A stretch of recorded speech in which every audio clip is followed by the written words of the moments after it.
Bismillahirrahmanirrahim. Assalamualaikum warahmatullahi wabarakatuh dan selamat sejahtera. Saya Nadia Syazah bersama rakan sekumpulan saya iaitu Muhammad Khalifatul Mukminin, Muhammad Sharafuddin dan juga Puteri Mahani ingin membentangkan laporan kajian keselamatan di UPNM. Universiti Pertahanan Nasional Malaysia ataupun UPNM merupakan sebuah institusi pengajian tinggi yang terletak di dalam kawasan instalasi iaitu di Kem Perdana Sungai Bersih. Oleh demikian, keselamatan perlindungan khususnya keselamatan fizikal amatlah penting dan merupakan tanggungjawab setiap warga UPNM.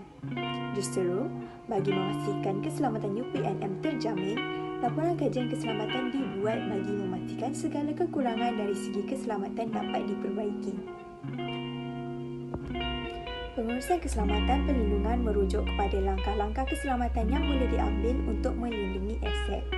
Langkah keselamatan terbina dalam satu sistem yang dinamakan sebagai sistem pertahanan berlapis iaitu Defence In-Depth System.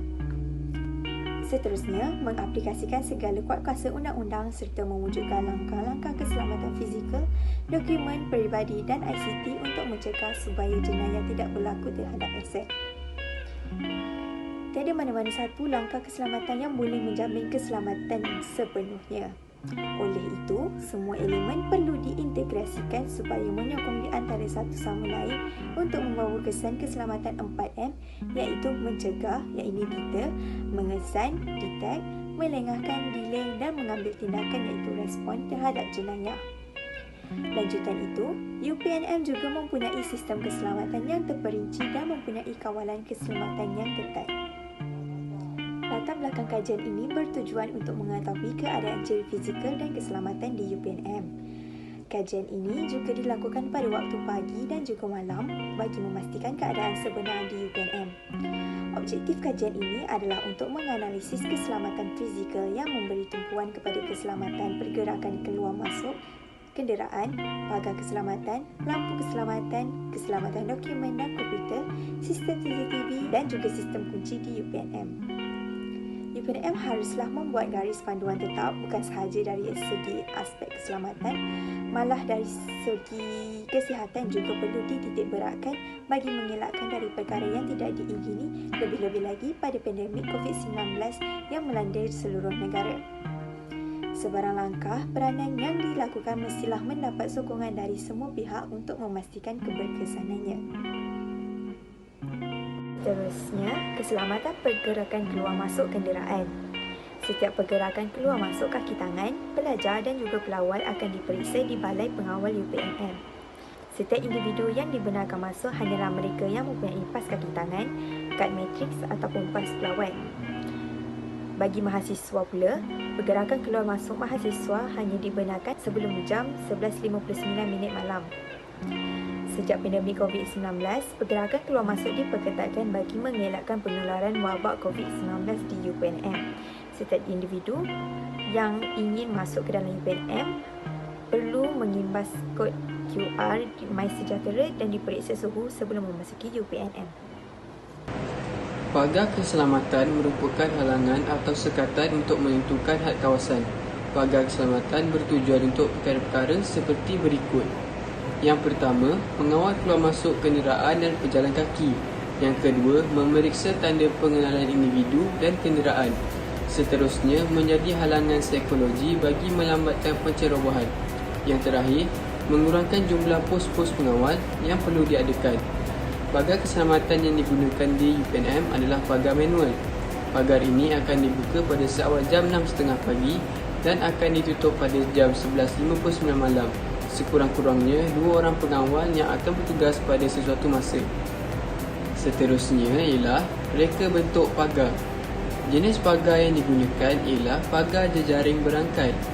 Dengan ketinggian pagar yang digunakan antara 6 hingga 10 kaki dengan ketebalan dawai antara 2.0 hingga 3.9 mm. Dawai berangkai pula diperbuat daripada besi galvanized dan disaluti PVC. Jenis halangan di atas pagar pula menggunakan dawai selari yang diperbuat daripada besi setebal 0.020 inci dengan ketahanan 500 IB. Halangan ini dipasang secara mendongak 45 darjah ke atas dan menghala keluar. Anggaran keluasan pagar di sekeliling UPNM ialah 700 x 700 meter persegi. Akan tukar pagar kebiasaannya 5 atau 10 tahun mengikut kesesuaian dan keadaan pagar tersebut. Yang kelima, lampu keselamatan. Lampu keselamatan merupakan satu keperluan dalam sistem keselamatan kerana ia bertujuan untuk memberi perlindungan dan memelihara darjah keselamatan, terutamanya pada waktu malam. Lampu kecemasan berfungsi apabila berlaku kecemasan atau terputus bekalan kuasa atau keadaan lain yang mengganggu sistem lampu perlindungan normal. Kebiasaannya, lampu kecemasan menggunakan berkuasa bateri atau generator untuk berfungsi. Lampu jalan pula, lampu jenis wap meteorium digunakan bagi memudahkan pergerakan sama ada kenderaan ataupun benda-benda lain yang berada di sepanjang jalan. Kegagalan lampu jalan untuk dihidupkan akan mendatangkan kecederaan dan kemalangan kepada penggunanya sendiri. Lampu jalan moden dihidupkan sama ada dengan menggunakan suis peka cahaya ataupun suis pemasa supaya ia boleh dinyalakan pada waktu senja atau semasa cuaca gelap serta dimatikan pada waktu subuh. Lampu jalan boleh dipasang sama ada pada tiang lampu khas ataupun pada tiang elektrik. Yang keenam, keselamatan dokumen dan komputer. Keselamatan dokumen bermaksud kawalan ke atas dokumen yang mempunyai kepentingan terhadap sesebuah pihak. Di UPNM, setengah dokumen disimpan di dalam komputer dan disimpan di dalam fail yang bertanda. Fail-fail tersebut akan disimpan di sebuah bilik khas yang telah disusun rapi. Setiap komputer yang digunakan juga memerlukan kata laluan yang telah ditetapkan. Hanya pegawai yang dipertanggungjawab sahaja yang mempunyai akses kepada dokumen tersebut. Prosedur pengurusan dokumen di UPNM. Pengurusan dokumen perlulah merujuk kepada panduan pengurusan fail dan rekod universiti yang boleh dimuat turun di laman sesawang pejabat pendaftar UPNM. Untuk pinjaman fail fizikal, kaki tangan universiti mestilah mengisi buku daftar atau log peminjaman fail yang telah disediakan oleh setiap pusat tanggungjawab atau fakulti. Setiap peminjaman fail dibenarkan dalam tempoh masa yang ditetapkan. Walau bagaimanapun, tempoh peminjaman boleh dilanjutkan dengan kelulusan pusat tanggungjawab atau fakulti. Pengurusan komputer di UPNM. Keselamatan komputer bermaksud melindungi komputer daripada kegagalan berfungsi, ancaman, risiko dan kelemahan dari pelbagai sudut seperti kesalahan manusia atau operasi serangan ataupun bencana yang boleh menyebabkan terdedahnya maklumat atau maklumat yang dipinda tanpa pengetahuan dan berlaku kemusnahan pada komputer tersebut. Langkah yang boleh diambil oleh pihak pusat teknologi multimedia dan komunikasi seperti yang berikut. Yang pertama, memastikan semua komputer bebas daripada virus. Yang kedua, memasang perisian keselamatan seperti antivirus dan firewall. Seterusnya, mengemas kini antivirus. Dan yang terakhir, memastikan software telah dikemas kini. Yang ketujuh adalah sistem CCTV. CCTV dipasang di kawasan hotspot yang telah dikenal pasti seperti lobi di bangunan Bestari, lobi di bangunan Tuah, mesin ATM, Perpustakaan Jeneral Tun Ibrahim dan pagar utama UPNM. Pemasangan CCTV di kawasan hotspot di UPNM adalah untuk mengurangkan kadar jenayah, memantau dan mengawasi aktiviti, membantu dalam siasatan sekiranya berlaku jenayah atau kemalangan dan mengurangkan kos pengawalan. Jenis-jenis CCTV adalah seperti berikut. Setiap CCTV ini dipasang mengikut fungsinya di tempat-tempat yang tertentu di UPNM. Yang ke-8 adalah sistem kunci. Kunci memainkan peranan yang penting dalam memastikan keselamatan kerana kunci merupakan salah satu daripada benteng utama terhadap keselamatan, nyawa, harta benda di dalam sebuah instalasi. Untuk memastikan sistem kawalan keselamatan cekap, pematuhan terhadap garis panduan harus dititik beratkan agar segala kes-kes jenayah yang tidak diingini seperti kecurian, pencerobohan, kehilangan dan kerosakan harta benda dapat dielakkan. Sistem kawalan kunci keselamatan dilakukan secara berpusat atau tidak berpusat. Sistem kawalan berpusat adalah di mana semua anak kunci keselamatan dipertanggungjawabkan pada satu bahagian sahaja. Manakala sistem kawalan tidak berpusat, di mana anak kunci keselamatan dikawal mengikut jabatan ataupun bahagian masing-masing. Kunci induk ataupun master key disimpan dan dikawal oleh bahagian khidmat pengurusan. Penggunaan kunci ini diguna apabila mendapat kebenaran daripada ketua bahagian kawalan keselamatan dari pihak universiti sahaja. Setiap penggunaan kunci akan direkodkan dalam buku daftar pergerakan kunci bagi mengelakkan salah laku penggunaan kunci induk tersebut. Membuat salinan terhadap kunci tersebut adalah dilarang sama sekali. Jika didapati bersalah, hukuman bakal dijatuhkan serta-merta. Tidak boleh dipindah milik tanpa kebenaran ketua bahagian kawalan keselamatan atau pentadbir kunci. Seterusnya adalah kunci pendua, bilik pejabat dan bilik-bilik lain. Bilangan kunci pendua yang baru mestilah dikemas kini dalam buku daftar kunci. Penyalinan kunci oleh individu secara persendirian adalah dilarang sama sekali. Perlulah disimpan dalam kotak ataupun tempat simpanan yang sentiasa berkunci dan hendaklah sentiasa berada dalam kawalan pegawai yang bertanggungjawab. Prosedur kehilangan kunci. Memaklumkan secara bertulis kepada bahagian khidmat pengurusan UPNM. Membuat laporan polis tentang kehilangan dan laporan tersebut hendaklah mengandungi pandangan dan taksiran bahayanya terhadap keselamatan. Membuat bayaran sebanyak RM170 kepada pihak bahagian kewangan dan perolehan sebagai denda atas kecuaian kehilangan tersebut. Antara dokumen yang diperlukan untuk permohonan kunci keselamatan adalah surat rasmi bahagian ataupun jabatan, borang permohonan kunci gantian UPNM yang hilang ataupun rosak. Yang kesembilan, keselamatan harta benda seperti bangunan, kenderaan, peralatan dan lain-lain aspek yang berkaitan dengan keselamatan fizikal. Keselamatan harta benda seperti bangunan, kenderaan, peralatan dan lain-lain perlulah dijaga sebaik mungkin supaya semua harta benda dalam keadaan baik dan berfungsi. Selain itu juga, supaya harta benda yang terdapat di UPNM ini tidak mendatangkan bahaya dan mudarat kepada warga universiti ini sendiri. Dalam poin 9, pecahan yang pertama iaitu PAS Keselamatan. PAS Keselamatan adalah bertujuan untuk mengesahkan identiti pekerja, mahasiswa dan juga pelawat. Pemberian PAS adalah terhad kepada kaki tangan dan mahasiswa selagi beliau masih berkhidmat atau menuntut di UPNM. Contoh yang pertama adalah kad matriks pelajar. Setiap mahasiswa yang menuntut di UPNM akan dibekalkan dengan kad matriks sebagai tanda nama pengenalan semasa berada di dalam kampus. Kad matrik mahasiswa dikeluarkan oleh bahagian hal ehwal pelajar dan alumni BHEPA dan juga bahagian pembangunan akademik BPA. Setiap mahasiswa perlu memakai kad matrik sepanjang masa semasa di dalam UPNM. Kegagalan untuk menunjukkan kad matrik akan dikenakan denda.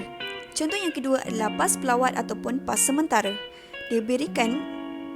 Contoh yang kedua adalah PAS pelawat atau PAS sementara diberikan sebagai pinjaman kepada pegawai kerajaan, pekerja kontraktor ataupun orang awam atas tujuan mesyuarat atau lawatan UPNM. Diberikan PAS pelawat setelah berjaya mengemukakan kad pengenalan diri, lesen kenderaan yang aktif ataupun surat tujuan untuk memasuki ke kawasan UPNM. Poin yang ke-9, pecahan kedua iaitu bangunan. Seluruh bangunan yang terdapat di UPNM haruslah dijaga dengan baik. Pihak berwajib UPNM perlulah mengawal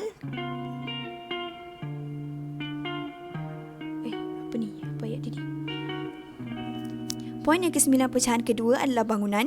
Seluruh bangunan yang terdapat di kawasan UPNM haruslah dijaga dengan baik. Pengawal keselamatan melakukan rondaan di bangunan-bangunan secara berkala, menghubungi kontraktor jika terdapat kerosakan untuk membaik pulih segala kerosakan tersebut dengan kadar segera. Memastikan kebersihan bangunan sentiasa terjaga dengan bersih. Poin yang ketiga iaitu kenderaan. Kenderaan juga perlu diberikan keselamatan yang tinggi. Apabila terdapat majlis rasmi seperti majlis pentauliahan atau hari pendaftaran pelajar baharu, lalu lintas akan menjadi sesak kerana banyak kenderaan yang akan keluar masuk di kawasan UPNM. Oleh itu, lebih ramai lagi pengawal keselamatan yang akan membantu menjaga lalu lintas di UPNM. Pihak UPNM juga dinasihatkan agar membuat lot parkir tambahan supaya mengelakkan kesesakan ini daripada berlaku. Selain itu, apabila keadaan lalu lintas yang sangat sibuk ini juga boleh mendatangkan bahaya kepada pejalan kaki, iaitu khususnya pelajar dan kaki tangan universiti. Cadangan penambahbaikan.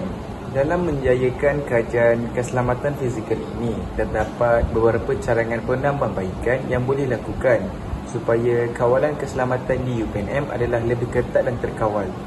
Selain itu, penambahbaikan ini perlulah diadakan pada setiap kali laporan keselamatan fizikal ini dibuat supaya sistem kawalan di UPNM adalah lebih teratur dan lebih tersusun. Jadi antara carangan penambahbaikan yang boleh dilakukan ialah yang pertama, kontraktor yang bertanggungjawab perlulah melakukan penyelenggaraan pada setiap 6 bulan bagi memastikan semua bangunan yang berada di dalam UPNM ini adalah dalam keadaan baik. Yang kedua, menggunakan mesin pengimbas cap jari untuk setiap pergerakan keluar masuk kaki tangan dan mahasiswa di UPNM. Yang ketiga, mewujudkan khidmat teknikal supaya dapat memberi maklum balas dan pemeriksaan awal terhadap aduan dan masalah yang dibuat. Yang keempat, memperbanyakkan lagi CCTV di dalam kawasan UPNM. Dan yang kelima ialah mewujudkan jadual rondaan di setiap kawasan-kawasan di UPNM. Sebagai penutup, Universiti Pertahanan Nasional Malaysia ialah merupakan sebuah institusi pengajian tinggi yang terletak di dalam kawasan kem tentera, iaitu di Kem Perdana Sungai Besi, Kuala Lumpur. Oleh yang demikian, keselamatan perlindungannya, khususnya keselamatan fizikal, amatlah penting dan merupakan tanggungjawab setiap warga UPNM. Justeru, bagi memastikan keselamatan di UPNM terjamin, laporan kajian keselamatan hendaklah dilakukan bagi memastikan setiap kekurangan dari aspek keselamatan dapat diperbaiki. Selain itu, segala jenis aspek keselamatan dan kesihatan warga universiti perlulah dititik beratkan dan tidak dipandang remeh agar dapat mengelakkan perkara-perkara yang tidak diingini daripada berlaku. Sebagai contoh, berlakunya kes kecurian, rompakan dan penculikan. Lanjutan daripada itu, kajian keselamatan fizikal ini dibuat juga adalah kerana sejak akhir-akhir ini, kes COVID-19 di negara kita semakin hari ialah semakin meningkat bilangannya. Oleh itu, dengan melakukan kajian fizikal ini, kita dapat lihat di manakah pihak universiti perlu perketatkan lagi aspek keselamatan bagi membendung kes COVID-19 ini daripada berjangkit dengan warga UPNM. Akhir sekali, dalam usaha meningkatkan aspek keselamatan ini, semua pihak perlulah memainkan peranan yang sewajarnya. Oleh yang demikian, secara tidak langsung dapat mengelakkan warga universiti daripada segala mara berbahaya. Sekian.